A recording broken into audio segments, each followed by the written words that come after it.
C'est l'heure de votre journal sur Radio Nour, présenté par Maël Manomba. Radio Nour, il est 16h. Assalamu alaikum, vous écoutez Radio Nour, voici votre principale édition d'information. Nous démarrons avec les activités du Palais du bord de mer. Le chef de l'État, son Excellence Ali Bongo Ondimba, a reçu mardi dernier le nouveau directeur général de la Caisse nationale de sécurité sociale. Le cinéaste américain Samuel Leroy Jackson est à Libreville.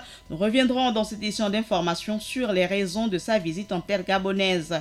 Le Gabon et la FAO tiennent la revue à mi-parcours de leur programme quinquennal de coopération et le chiffre de notre rédaction sera une tranche horaire comprise entre 7h30 et 20h. Ensuite, Adiza Adamou de Njolé nous présentera la page musulmane immédiatement suivie de l'international présenté par Ida Ibinga. Radio Nour, il est 16h. Le président gabonais Ali Bongo Ondimba a reçu mardi 23 juillet dernier au Palais du bord de mer le nouveau directeur général de la Caisse nationale de sécurité sociale Romaric Ghislain Youmou.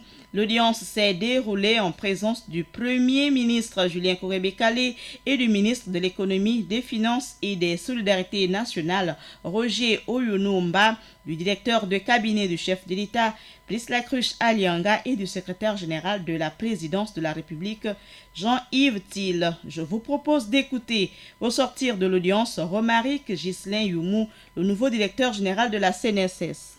Je viens d'être reçu par le président de la République, son Excellence Ali Bongo Ondimba, qui a tenu à me donner un certain nombre d'orientations. Il m'a demandé formellement de revenir sur les fondamentaux. Il faut redorer la CNSS, satisfaire la population. Vous venez d'écouter à l'instant Romaric Ghislain Youmou, le nouveau directeur général de la CNSS, au sortir de l'audience avec le chef de l'État, son Excellence Ali Bongo Ondimba. Avant sa nomination au poste de directeur général de la CNSS, Romaric Ghislain Youmou était précédemment le secrétaire général de la dite entité. Comme annoncé par le ministre de la Culture, le cinéaste américain Samuel Leroy Jackson est arrivé à Libreville ce mardi 23 juillet. En début de soirée, très décontracté, il était 20h40, heure de Libreville, quand l'acteur afro-américain s'est présenté à la foule qui l'attendait très enthousiaste à la sortie de l'aéroport international Léomba. L'acteur hollywoodien ne s'est pas exprimé à la presse en raison des exigences protocolaires.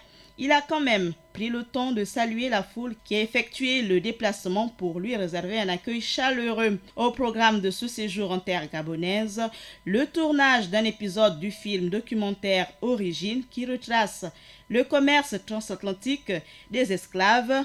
Le défenseur des droits de l'homme fera une immersion de 2 jours au cœur des peuples benga auxquels il est génétiquement affilié. Avant l'expédition archéologique en lien avec le commerce des esclaves, l'acteur américain Samuel Lee Jackson a eu une séance de travail avec le ministre de la Forêt, le Dr Lee White, et Frank Ngema, ministre de la Culture, ce mercredi à 10h. Le gouvernement gabonais, l'Organisation des Nations Unies pour l'alimentation et l'agriculture, la FAO, et d'autres partenaires, parties prenantes engagées dans le développement de l'agriculture et l'amélioration de l'alimentation au Gabon, viennent de se retrouver pour un examen à mi-parcours de la mise en œuvre des actions prescrites dans le cadre du programme pays de la FAO. Au terme de leur rencontre, les parties prenantes ont sollicité une plus grande implication des partenaires pour une plus grande mobilisation des ressources en sorte et surtout aux sorties des activités du CPP Gabon. La Direction générale de la documentation, et là c'est le chiffre de notre rédaction, il faut rappeler que la Direction générale de la documentation et de l'immigration vient d'améliorer ses horaires de service pour résorber le problème d'affluence à ses usagers. L'obtention du passeport se fait entre 7h30 et 20h. Du lundi au vendredi. Le samedi, le service est ouvert de 9h à 14h. À présent, avec Adiza Adamou et Sono de Njolé, ouvrant la page musulmane. Assalamu alaikum Adiza. Walaikum salam Maël. 3 titres au sommaire de la page musulmane du jour. On parle de la Banque islamique de développement qui finance des bourses aux ressortissants de ses pays membres. Au Niger, on parle d'Oumarou Namata Gazama, le nouveau chef du G5 Sahel. Le marché du halal en plein essor en Russie. On en parle dans cette page musulmane. Démarrons l'actualité du monde musulman avec la Banque islamique de développement qui finance des bourses pour les ressortissants de ses pays membres. La Banque islamique de développement a conclu en début de ce mois de juillet un accord avec l'Académie mondiale des sciences pour le financement des programmes de bourses destinés aux pays membres de la banque, dont plusieurs d'Afrique francophone, tels que le Cameroun, le Gabon, le Togo, le Bénin, le Burkina Faso, l'Algérie, la Tunisie, le Maroc et le Tchad. D'un montant de 2,4 millions de dollars sur 4 ans, ce financement permettra d'accorder un nombre de 25 bourses chaque année. Pour l'année en cours, les candidatures de bourses type doctorale et de recherche viennent d'être lancées. La date limite de dépôt de candidature étant fixée au 12 septembre 2019. Poursuivant au Niger, où le général Oumarou Namata Gazama prend le commandement du G5 Sahel. Le général Oumarou Namata Gazama a été nommé nouveau commandant de la force du G5 Sahel, a déclaré une source sécuritaire.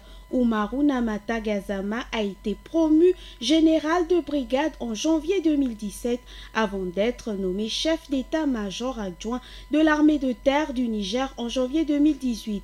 Son arrivée à la tête de la force du G5 intervient avant la tenue en septembre prochain à Ouagadougou d'un sommet extraordinaire consacré à la sécurité dans les 15 États de la CEDEAO.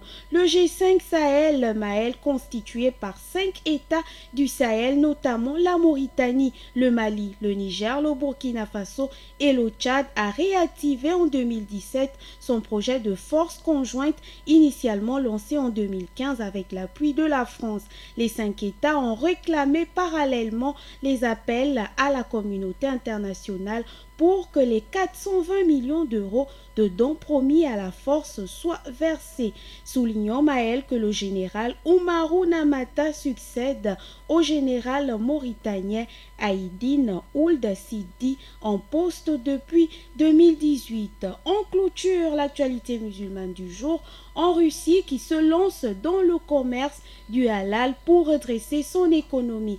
De plus en plus de producteurs et de distributeurs cherchent à répondre aux désirs des communautés musulmanes de Russie qui représentent près de 15% de la population, allant parfois jusqu'à viser la vente à l'étranger. Ces dernières années, le halal est devenu une sorte de mode en Russie où de plus en plus de producteurs et de distributeurs cherchent à répondre aux désirs des communautés musulmanes de ce pays. Le secteur halal représente dans le monde 1,800 milliards d'euros et ne se limite pas à la production de la viande. Les entreprises de cosmétiques ou encore des hôtels ont reçu le label halal des autorités russes, tandis que la première banque publique de Russie cherche à se doter d'une filière de finances islamique. Sur l'ensemble du territoire russe, le marché des produits halal est en hausse de 20% chaque année